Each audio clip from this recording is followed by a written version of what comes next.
ancien président Macky Sall récemment sax def nañ ko docteur honoris causa foofu ca Congo Brazza université Denis Sassou Nguesso mais ci candidature am li nga xamante ni ca la nekk ci course ba tey aux Nations Unies ñu bëgg cee dikkaat def ci taxaw seetlu ak yow mu mel ni ci wàllu sondage ndax mënati nañ rafet njott ni Macky Sall sera le prochain secrétaire général des Nations Unies donc lan lañ ci mën a tënk ak yow. foofu daal li ma fi bëgg a wax te di ko wax à nos compatriotes mooy ca man lu ma ci wax rek nit ñi war nañ ko mën a gëm parce que je suis en relation avec le président Macky Sall.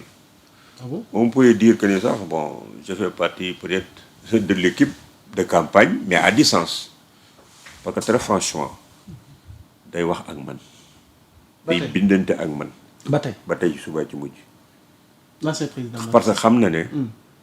dama koy jàppale en toute honnêteté en toute franchise. Et que pour man c'est l'Afrique c'est un fils du Sénégal et de l'Afrique moom moo dem en compétition. La souveraineté dont on parle commence par ça. Le patriotisme dont on parle commence par ça. nga xam sa bopp bëgg sa bopp dem en compétition pour que demain fa ñuy décider problème mu monde bi nga bokk fa. Nos querelles et nos différences vont traverser les frontières.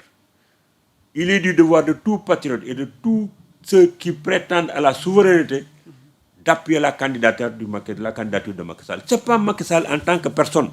C'est ce que Macky Sall va représenter au niveau du secrétariat des Nations Unies et ce que l'Afrique va en tirer avec le Sénégal pour ce qui est de la vente de destination. Loolu moo tax ma di ko jàppale te gis nga li ma la mën a wax ba moment bii may wax ak yow. Macky Sall est toujours déterminé. Il va aller jusqu'au bout. Jusqu'au bout laa la wax. Il n'est ni découragé, il n'est ni prétentieux.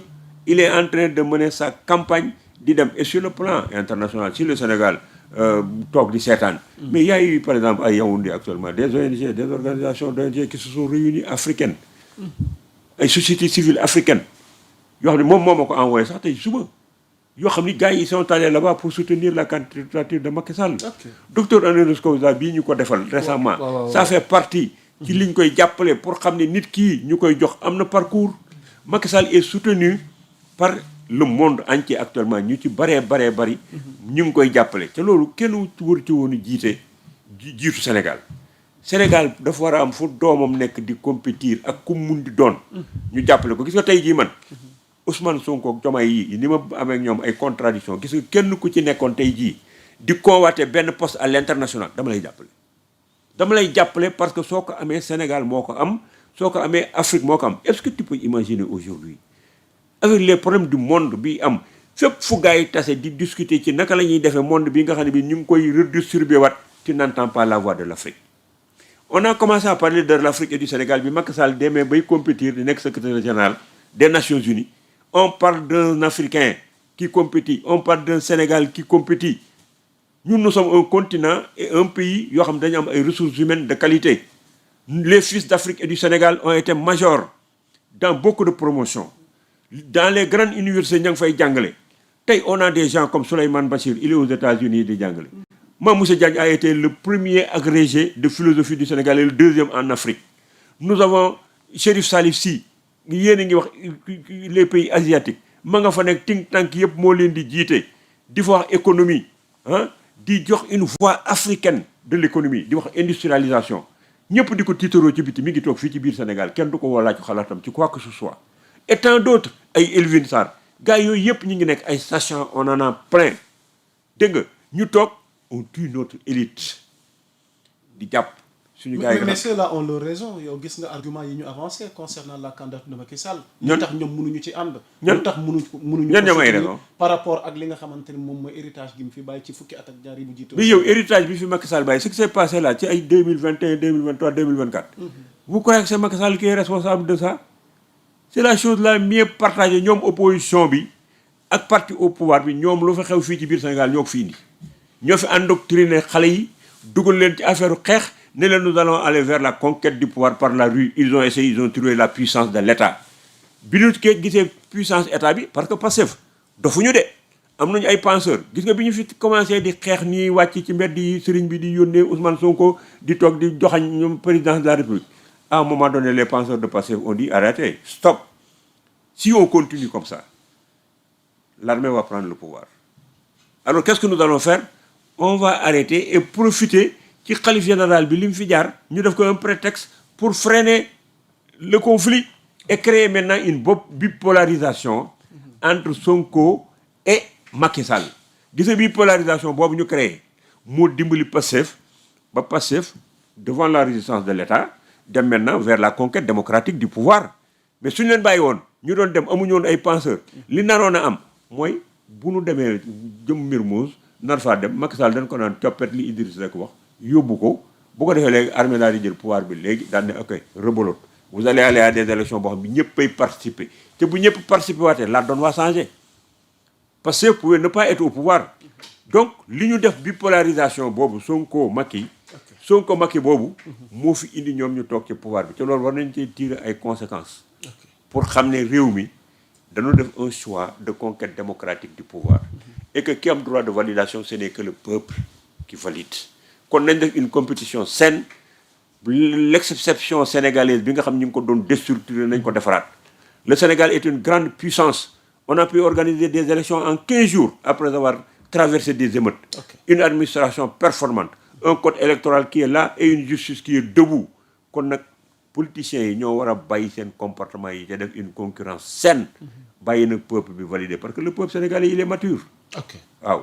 ok naka Macky Sall mi ngay dégganteel naka lay dundee tey turam fi mu àgg dayam fi mu àgg rawatina di doomi Sénégal doomi Afrique bokk ci jongante bi nga xamante ni daanaka gëtu àddina yëpp daanaka ñoom ñoo. La première chose que j'ai remarqué chez Macky Sall ca mu jaaxal ma. waaw xam nga Macky Sall mënut a nekk un ancien président de la République nekk sama xarit ba pare ma nekk Sénégal ñu tase di waxtaan te du ma wax waxu réew mi mais j'ai remarqué Macky Sall à chaque fois que je veux le tirer pour qu'on parle de la situation du Sénégal il fait de l'esquive.